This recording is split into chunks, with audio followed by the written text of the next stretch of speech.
What's up, foodie fam? We are back, man. Another beautiful day here in Rhode Island. We are at day 55. I messed up. The last video was day 54. I said 53. It's tough for me to start keeping track. But we are here in the great town of Portsmouth. We are at the Gulfstream Bar and Grill. I was going through their menu. I said, what am I feeling like right now?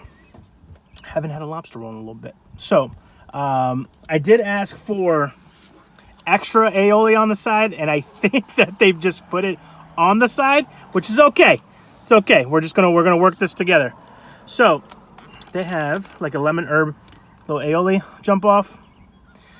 We're just gonna put that right on there because you guys know me. I don't like dry food. I probably should have taken a bite without it. But so I usually, obviously, as you guys know, I always get some extra sauce on the side. And I think they just gave it to me on the side, which is okay. We're working through this. Let me get a little pop of frita action here.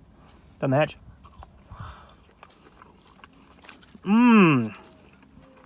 That is lemony. That's exactly what you want in the summertime.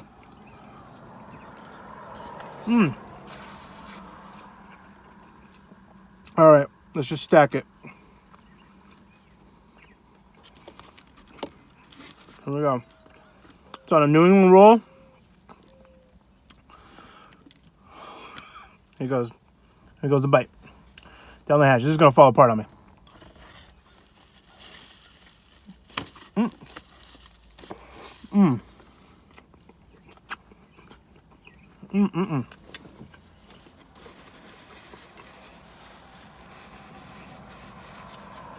So I don't know if I told you guys this story.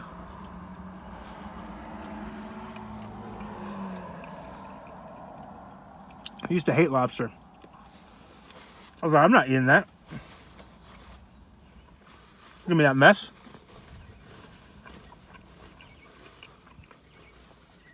Growing up, the only real exposure I had to seafood was shrimp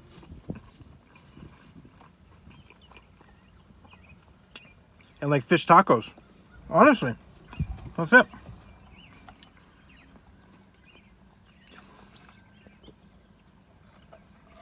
So I moved to New England. I'll tell you guys. So I moved to New England. Met some incredible people here. And they, you know, here's the thing about New England. If you're from out of town, either if you're from out of town or you just moved here, you're going to have an army of people just welcoming you in, inviting you to places. We just have that New England hospitality here, guys. We're like, su casa's mi casa, you know. But like every other part of the country, we have our own issues. But when it comes to that, we are hospitable to the max. So when I first got here, it was restaurant. So we went to this restaurant called, well, I don't know if it was considered a restaurant or if it was really considered a buffet. Hold on.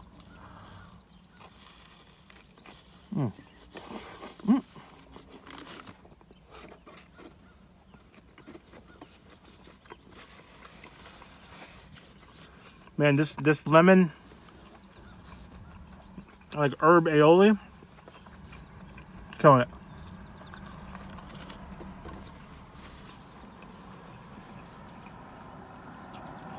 So there's a place called Nordic Lodge, which I think when I first moved here, it was like $50, $55. It's more inflation, guys, inflation. It's like over $100 per person to go now, but it's unlimited lobster.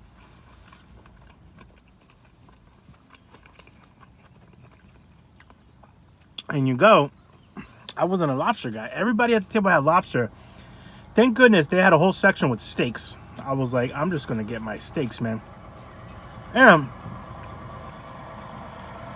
sorry, I'm parked down the street from Gulfstream. It's like inside Safe Harbor. Is that Safe Harbor Marina, which is a very like, it's a marina industrial area. So you guys will hear a bunch of trucks going by. But everybody had lobster. I myself was like, yeah, I'm gonna get down some steaks. Don't talk to me, guys. And when you go to a buffet, you have to be strategic. Don't fill up on the carbs. The carbs are there. Trick your body.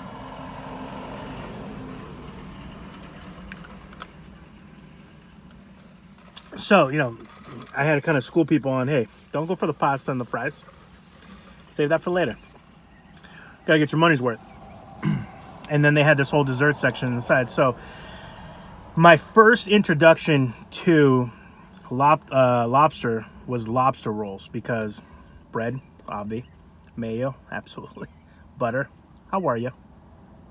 And I'm one of those rare people that likes them both. I like it with the mayo and the butter. Just depends on my mood. Or some places that will make their own little aioli, little sauce, a little dip. So lobster rolls have a special place in my heart because it was the first thing that introduced me to seafood in its entirety. And then from there, I started, and even it took a long time for me to eat a lobster, like a lobster, where you have to like de-shell it and do all, you know, basically all the work, essentially.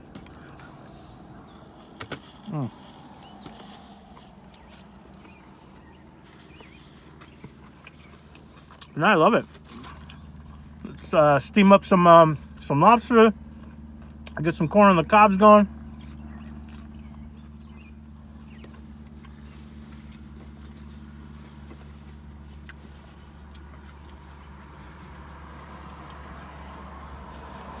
Couple of hard seltzers. I'm getting looks of people just driving by going, is he eating in his car? I am.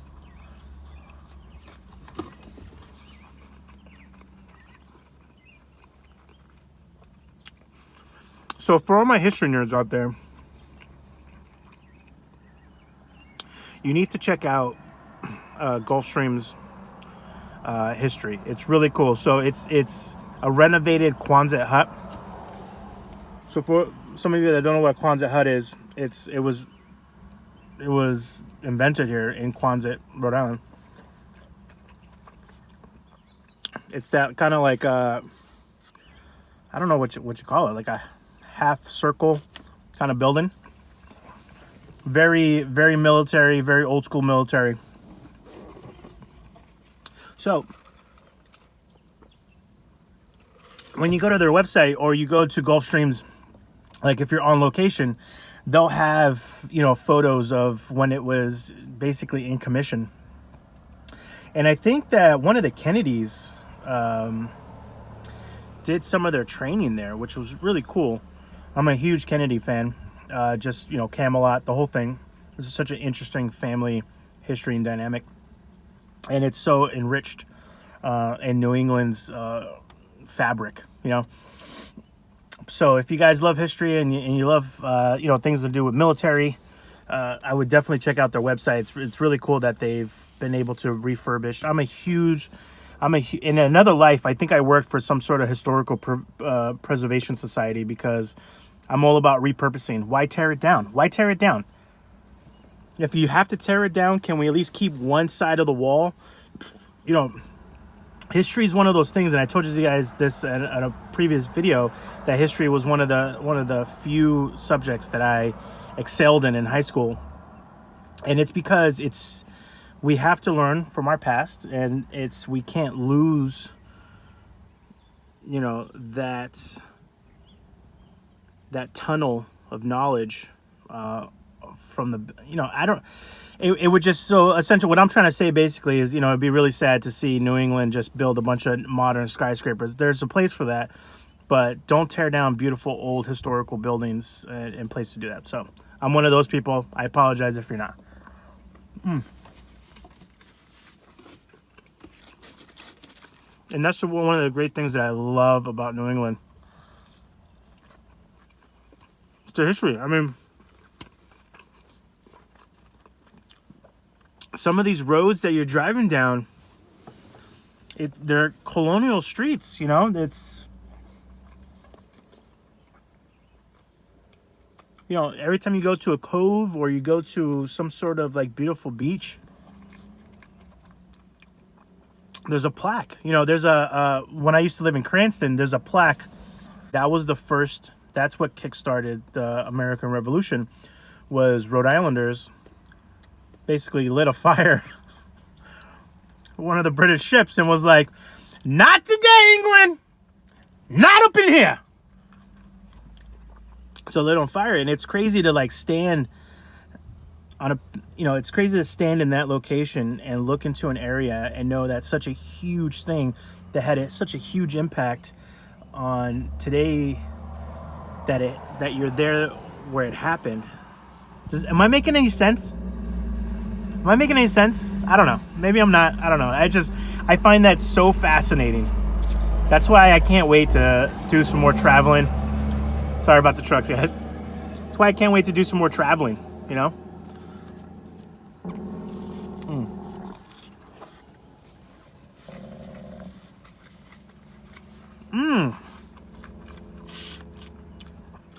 That's the money bite. Jim, this is the money bite. Aioli, papa frita, lobster. Oh, I forgot to tell you guys, there's onions in this too, which is giving it that little.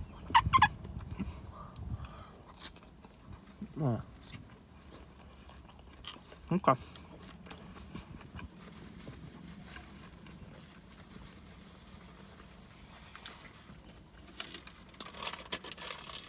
One Lagoon Road, Portsmouth. Oh, yeah, let's see that.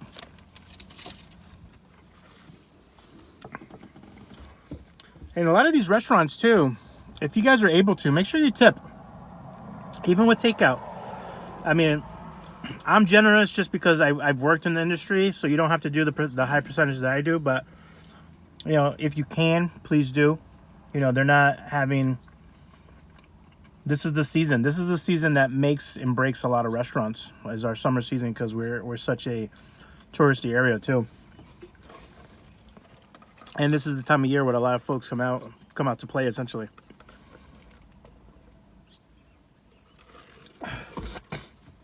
Rhode Island's restaurant economy really kickstarts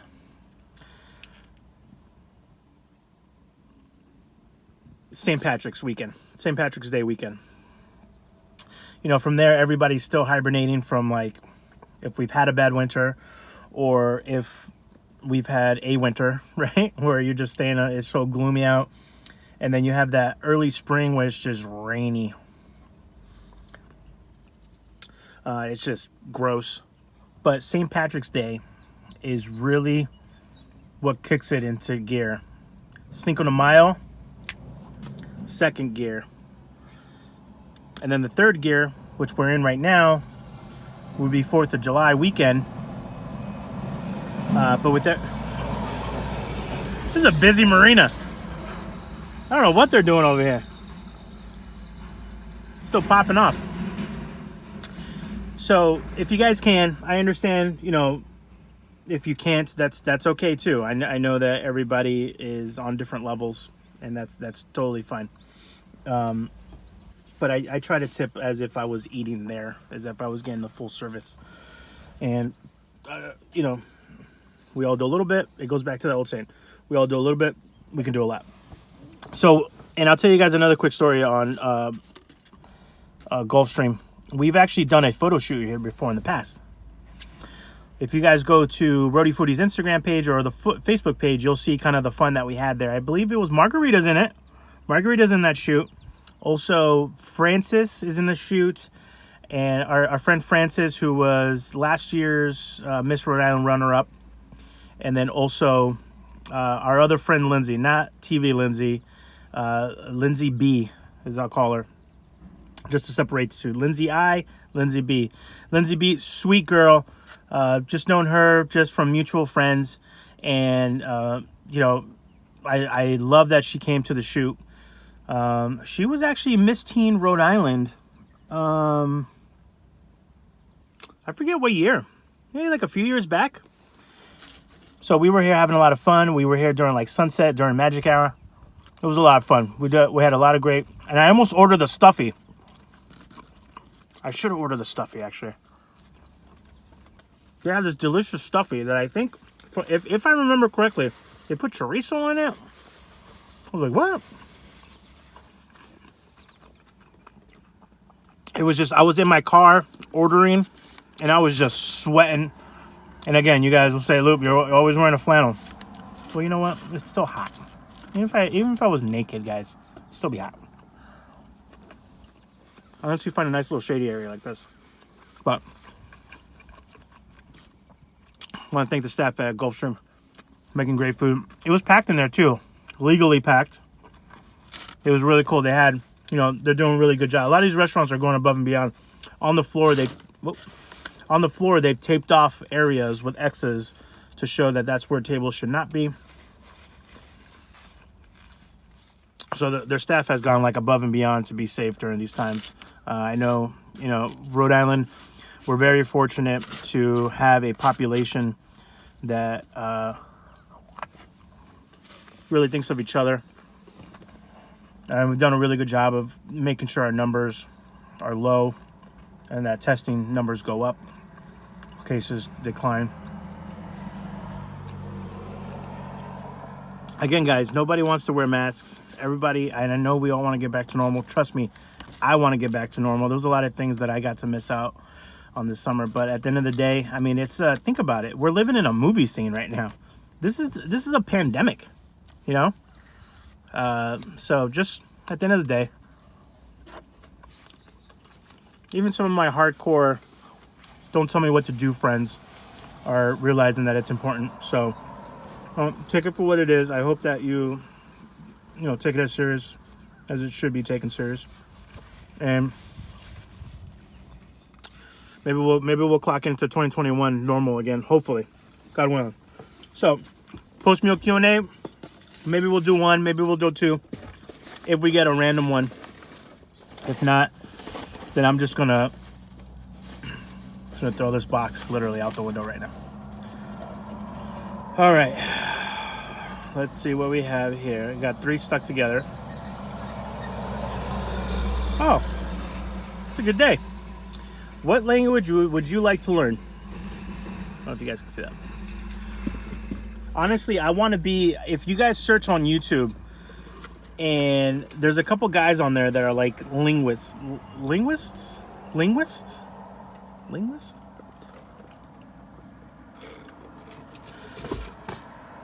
But it's so cool. They have like, wow, like a whole family's living right now. So, oh, that's funny. There's some folks that know so many languages that they'll go to they'll go to an Asian market, speak to them in Chinese. Then they'll go into a Spanish market, speak to them in Spanish. And then, they'll go to an African market and, or African shop and, speak, like Swahili. It's just really, really cool. The folks that can do that and study it for fun, I find that so fascinating to be able to communicate with so many people. And the reaction videos are great. They're like, you speak very good, like, I don't know Mandarin, but like, you speak really good Mandarin. And then he'll flip it to like Cantonese and then a different dialect. And it's like, they're all like, what the heck? What's this guy? So I would love to learn. I wish I can just download it in my head, right? Every single language, because that would just help me out in my future travels. But learning language is hard. I mean, unless you do it full time. But the question is, which language would you like to learn? I would like to learn something that's probably has the most population. So that would mean, I think either Mandarin, Arabic. I'm fascinated with Arabic. French. I know like everybody wants to learn French, but French is there's a lot of parts of the world that speak French as a first and second language because they colonized a lot of the world along with England. So yeah, I guess that would be it. Probably Mandarin, Arabic, or French. Part of me is like, hey, Luke, throw a fourth one in there because I just want to literally invade. I want me and my stomach to invade the great country of Italy and be able to order anything in the native language and then just eat all the pasta and all the local cuisines from the tippity tip to the toppity top of Italy. All right, last question.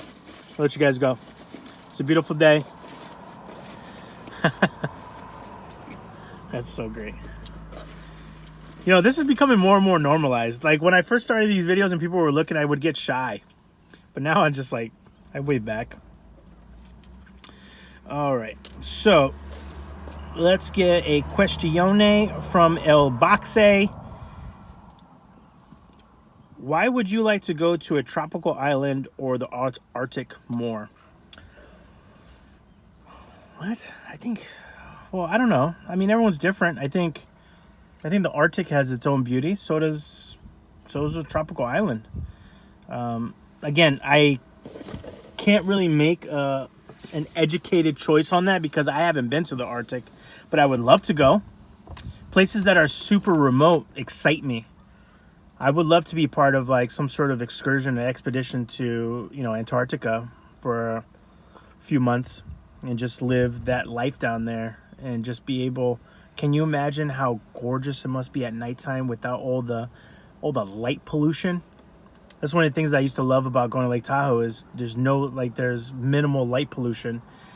I've also spent a couple of nights at Catalina Island in California, and it's, you know, you look one direction and there you get all the LA light pollution. You look the other way and it's absolutely stunning. It's just, there's something about light pollution that just destroys our amazement that's built into us of looking upwardly into the stars and in amazement and wonderment like our ancestors used to do, you know, before electricity, obviously. But you can also get that in the Caribbean too. So, I mean, if I had to choose two off of my knowledge base, I would choose a tropical island. Because in my mind, obviously, I'm eating fish tacos and enjoying a frozen mudslide or margarita and getting that nice trade wind blow in a hammock. Oh, I'll tell you guys, one of my favorite things to do is having a drink with a nice wind and a beautiful weather, a perfectly placed hammock, right? A perfectly placed hammock where it's the perfect height where you can have one of your arms like off to the side and you're pushing yourself back and forth a little bit. If you need to swing a little, it's so close, you just go like this and it moves you. That's just heaven. That's one of the rooms in heaven for me, is that. So I would choose a tropical island. But I'll let you guys go. We love you. Day 55. Remember, last video I messed up. I said 53. Last video was 54, actually. Yesterday was 54. Today's 55. Have a very lobster brain. Have a very happy and safe 4th of July. Please like, share, and subscribe. We are on our way. I think we hit 1,200. I have to double check, but if we haven't, it's pretty quick. So our next mini goal is 1,500, and then on our way to 2,000, and then obviously our next big goal is 5,000. We love you guys. Again, till next time, be well, eat well, and as always, enjoy the sun and take care of each other.